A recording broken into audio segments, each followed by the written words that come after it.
Come on in, come on in, come on in.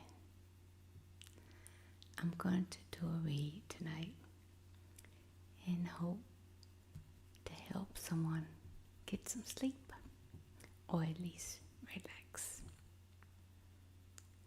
I'm going to read maybe 20 minutes, maybe a little more, depending on how this goes. So come on in. Thank you for your time and thank you for every moment you spend with Myra. Okay, y'all. I wasn't sure what to expect when I walked into Cafe Rev, but it sure as hell wasn't a picture of myself behind the register under the cherry headline. Do not serve. A yellow frowny face magnet held the photo in place. First of all, I never set foot in Knockout, Virginia. Knockmount, Virginia. Let alone done anything to warrant punishment as egregious as withholding caffeine. Secondly, just what did a person have to do in this dusty little town to have a mug shot hanging in the local cafe? Ha, mug shot. Because I was in a cafe? Gosh, I was funny when I was too tired to blink. Anyway, thirdly, it was an incredible, unflattering picture. I looked like I had a long-term threesome with a tanning bed and cheap eyeliner. Right about then, reality penetrated my exhausted, dazed bobby pin to within an inch of its life head. Once again, Tina had managed to make my life just a living bit worse. And considering what had gone down in the last 24 hours, that was saying something. Can I help? The man on the other side of the counter, the one who could give me my precious latte, took a step back and held up his hand the size of a dinner plate. I don't want any trouble. He was a burly guy with smooth dark skin and a shaved, nicely shaped head. His neatly trimmed beard was snow white, and I spotted a couple of tattoos peeking out of his neck and sleeves of his coverall. The name Justice has stitched on his curious uniform. I tried my most winning smile, but thanks to an overnight road trip spent crying through fake eyelashes, it felt more like a grimace. That's not me, I said, pointing a finger with a wasted French tip manicure at the photo. I'm Naomi. Naomi Witt. The man peered at me with suspicion before producing a pair of spectacles from the front pocket of his coverall and slipping them on. He blinked, then gave me a head-to-toe scan. I saw the revelation begin to hit. Twins, I explained. Well, shoot, he murmured, stroking one of his big hands through his beard. Justice still looked a little skeptical. I couldn't exactly blame him. After all, how many people actually had an evil twin? That's Tina, my sister. I'm supposed to meet her here. Though, why my estranged twin asked me to meet her here in an establishment where she clearly wasn't welcome was another question I was too tired to ask. Justice was still staring at me, and I realized his gaze was lingering on my hair. I patted my head, and a wilted daisy fluttered to the floor. Whoops. I probably should have looked in the mirror at the motel before I set foot in the public, looking like a devilish, unhinged stranger on her way home from a role-playing festival. Here, I said, reaching into my pocket of my yoga shorts and thrusting my driver's license at him. See, I'm Naomi, and I would really, really like a gigantic latte. Justice looked at my ID and studied it. Then my face again. Finally, his stoic expression cracked, and he broke into a wide grin. I'll be darned. It's nice to meet you, Naomi. It's really nice to meet you. Justice, especially if you're going to make me that caffeine. I'll make you a latte that'll make your hair stand on end, he promised. A man who knew how to meet my immediate needs and did it with a smile. I couldn't help but fall just a bit in love with him right then and there. While Justice got to work, I admired the cafe. I was decked out. It was decked out in what looked like mangly garage style. Corrugated metal on the wall, shiny red shelves, stained concrete floors.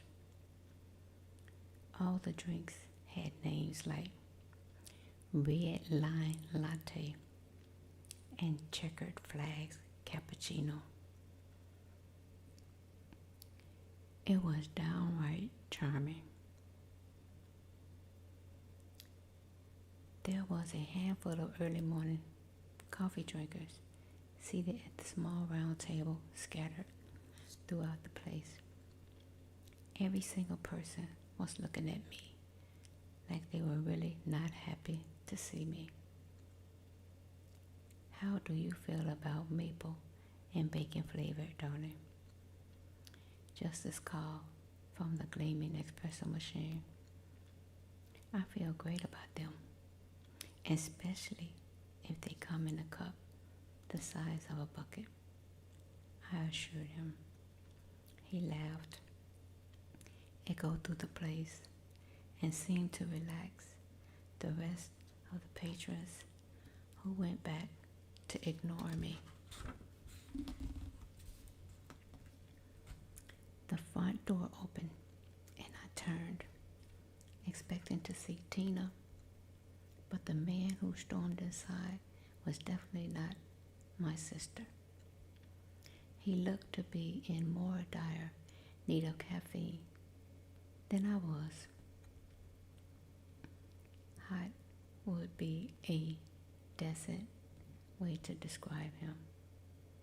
Hot as heck would be even more accurate.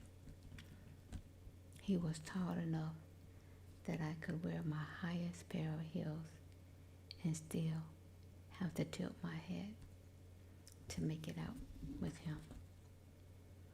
My official categorism of male height.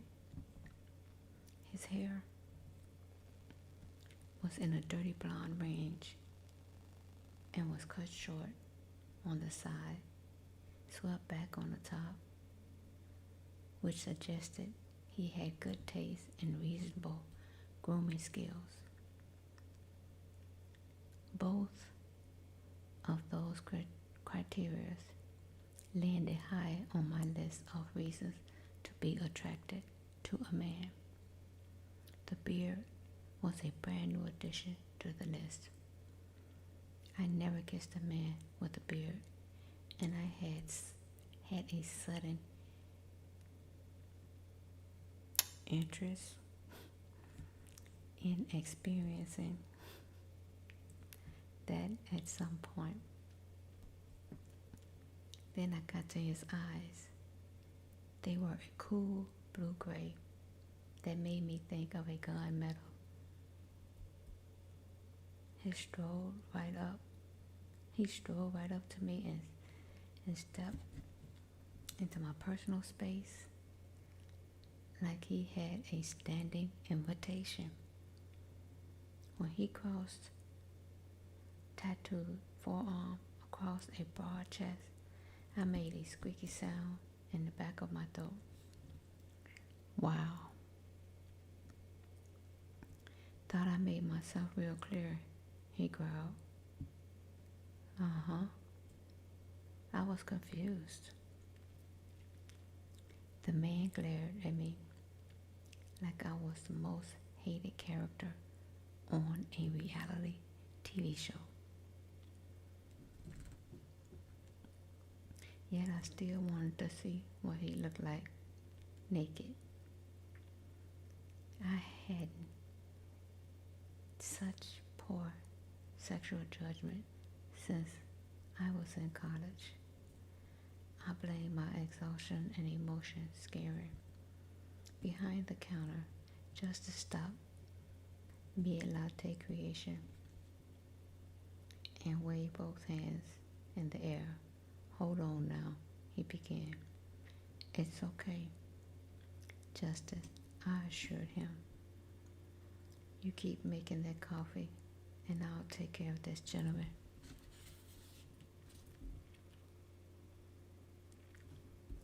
Chairs pushed back from the table all around us,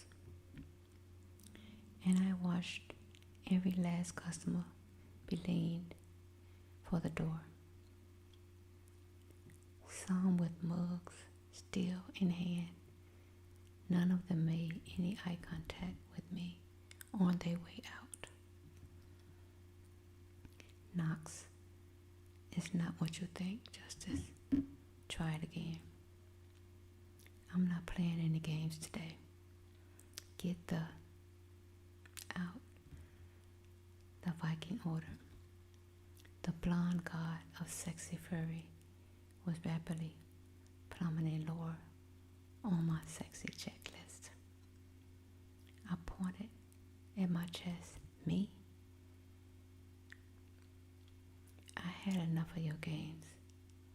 You got 5 seconds to walk out that door and never come back, he said, stepping even closer until the tip of his boots brushed the toes in their flip-flops. Darn. looked like he just stormed off a Viking vessel. Or the scent of the cologne, one of the weird artsy ones that didn't make any sense and had names like Ignorant Beast. Look, sir, I'm in the midst of a personal crisis, and all I'm trying to do is get a cup of coffee. I effing told you, Tina, you are not to come here and harass Justice or any of his customers again, or I personally escort Joe A out of town. The bad-tempered, sexy man held up his finger in Justice's direction. 1 second, bud. Look like I gotta take out the trash. The trash? I guess. I thought Virginians were supposed to be friendly. Instead, I've been in town barely half an hour and was not rudely accosted by a Viking with a manner of a caveman. Darling, your coffee's up, Justice said, sliding a very large to-go cup onto the wooden counter. My eyes darted towards the steamy, caffeinated goodness.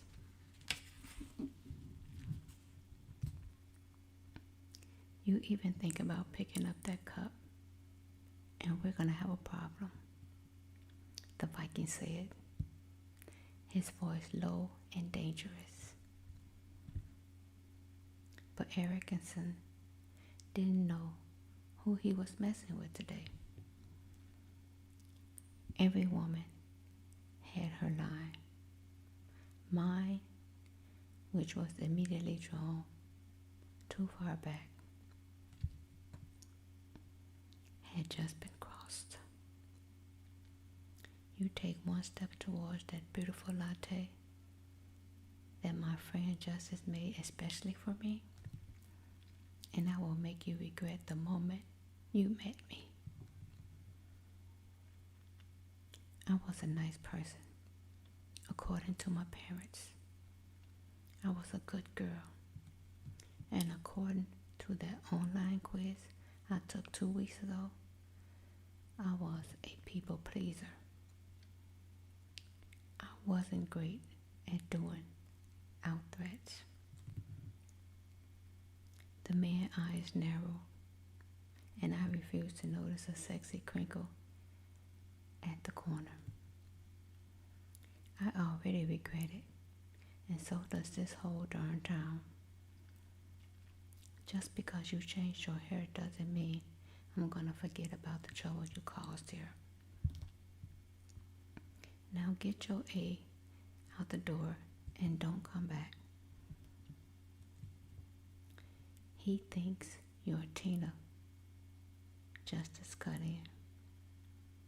I didn't care if this thought I was a serial killer.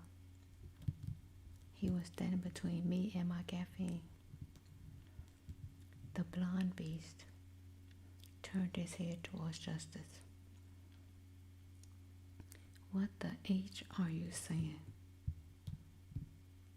Before my nice friend with the coffee could explain, I drilled my finger into the Viking's chest. I didn't go very far, thanks to the layer of muscles under the skin, but I made sure to lead with my nail. Now you listen to me, I began. I don't care if you think I'm my sister or that weasel who jacked up the price of drugs. I am a human being having a really bad day after the worst one of her life. I do not have it in me to stuff down these emotions today. So you better get out my way and leave me alone. He looked downright bemused for a hot second. I took that to mean it was coffee time. Sidestepping him, I picked up a cup, took a delicate sniff, and then shoved my face into the steamy coffee. I drank deeply, willing the caffeine to perform its miracle as flavor exploded on my tongue. I was pretty sure the mood was inappropriate. Moans I heard came from my own mouth, but I was too tired to care. When I finally lowered my cup and swiped back my hand over my mouth, the Viking was still standing there staring at me. Turning my back on him, I flashed my hero justice a smile and slid my emergency coffee $20 bill across the counter. You, sir, are an artist. What do I owe you for your best latte ever? The best latte ever I've ever had in my life.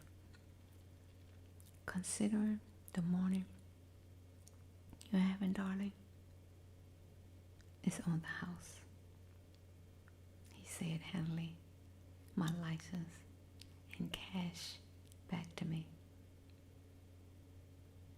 You, my friend, are a true gentleman. Unlike others, I cast a glare over my shoulder to where the Viking was standing.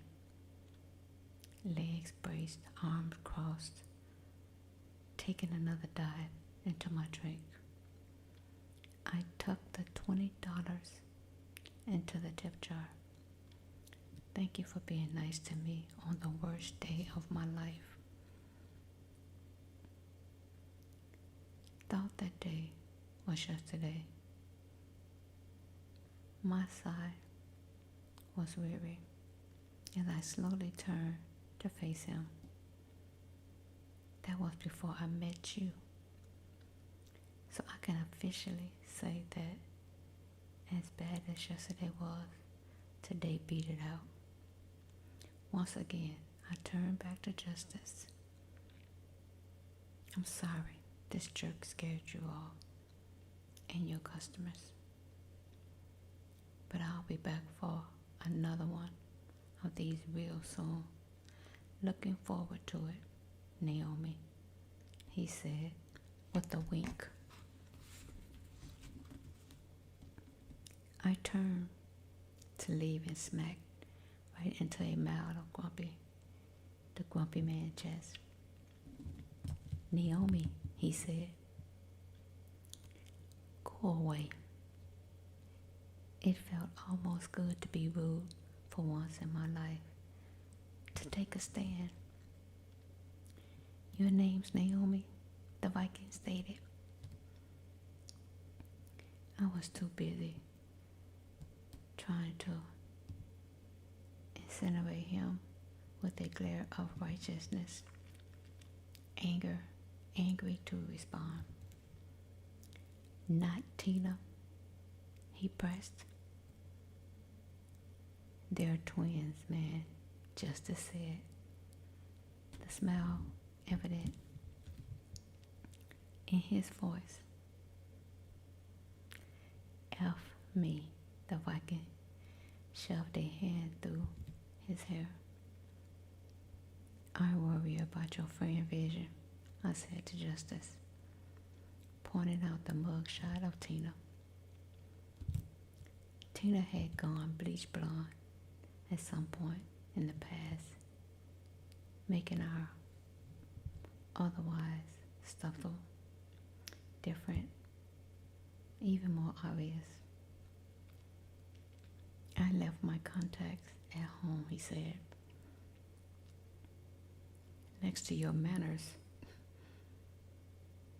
The caffeine hitting my bloodstream, making me unusually fiesty. He didn't respond with anything other than a heated glare. I sighed. Get out of my way. The name is Knox. And why are you here? What the hell kind of name was that? What is Hard Knocks life? Did he tell a knock-knock joke? What is short for something? Knoxwell. That's none of your business. Nothing I do or don't do is your business. In fact, my existence is none of your business. Now kindly get out my way. I felt like screaming as loud as I could for as long as I could, but I tried. I tried that a couple of times in the car on the drive here, and it hadn't helped. Thankfully, the beautiful oaf heaved and a noise sighed and did the desert life preserving things by getting out of the way. I swept out of the cafe and into the summer swelter with a much dignity as I could muster. If Tina wanted to meet me, she would find me at the motel. I didn't need to wait around to be accosted by strangers with the personality of Cacti. I headed back to my dingy room, taking every little pin out of my hair, and showered until the hot water ran out. Then I figured out what to do next. It was a solid plan. I was only missing one thing. My car. Oh no, my car and my purse. The bike rack in front of the coffee shop was still there. The laundromat with its bright poster in the window was still across the street next to the mechanic garage. But my car was not there where I left it. The parking spot I exposed and two in front of the pet shop was empty. I looked up and down the block, but there was no sign of my trusty dusty Volvo. You lost. I closed my eyes and clenched my jaws. Go away. Now what's your problem? I turned around and found Knox watching me intently, holding a to-go coffee cup. What's my problem? I repeated. I wanted to kick him in the shins and steal his coffee. Nothing wrong with my hearing, sweetheart. No need to yell. My problem is, while I wasted 5 minutes of my life getting to know you, my car was towed.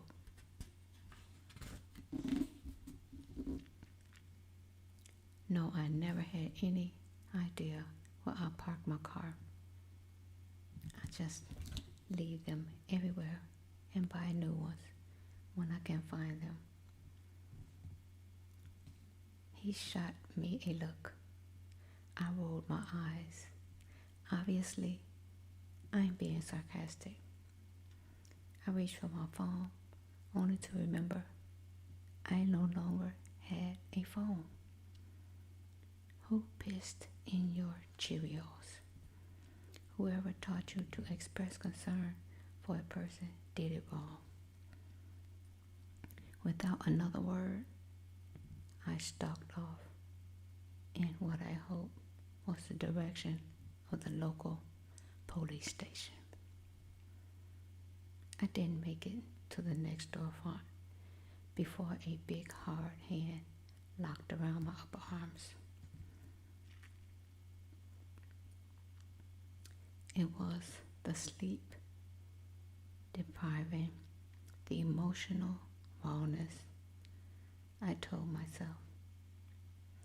Those were the only reasons I felt jittery. Zing of awareness at this grip.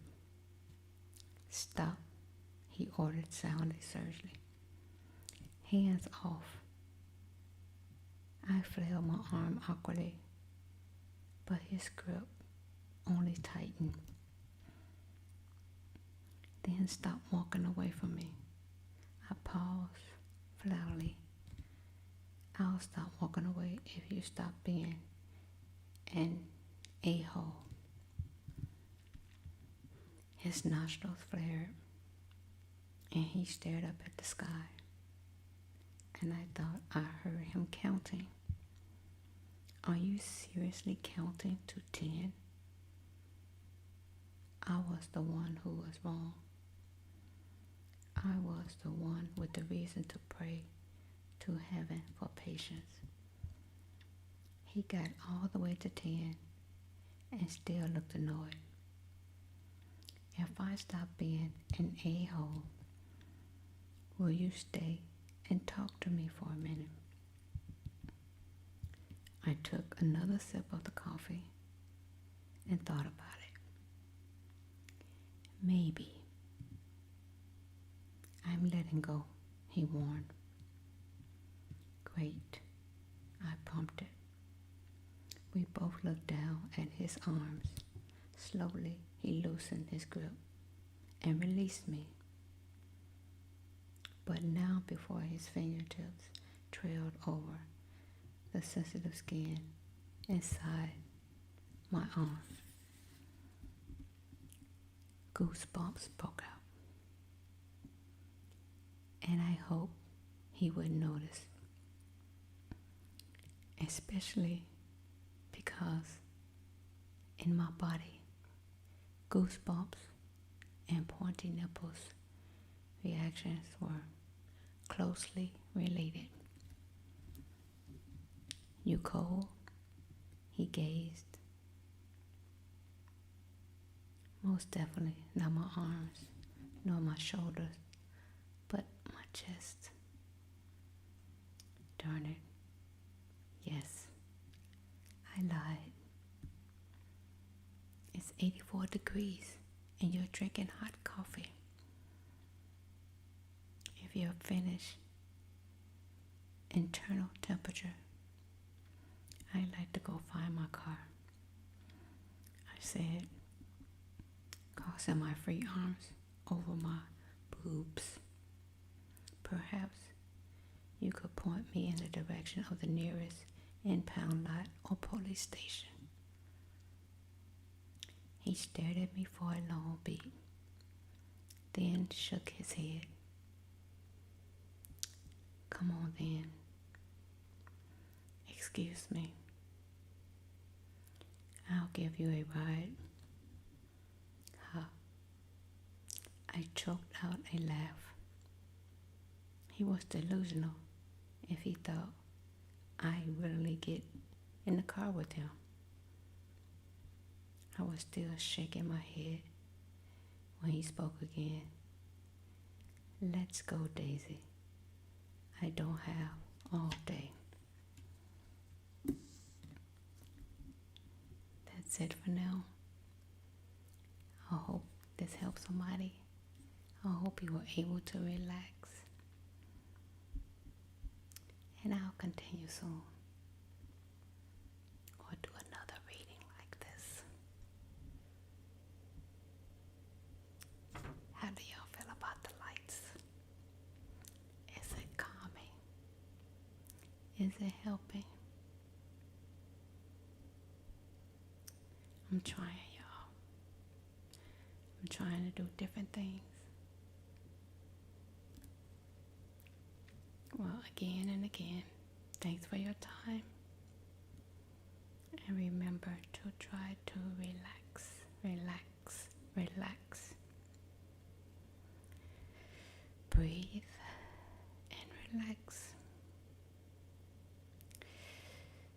Breathe and relax.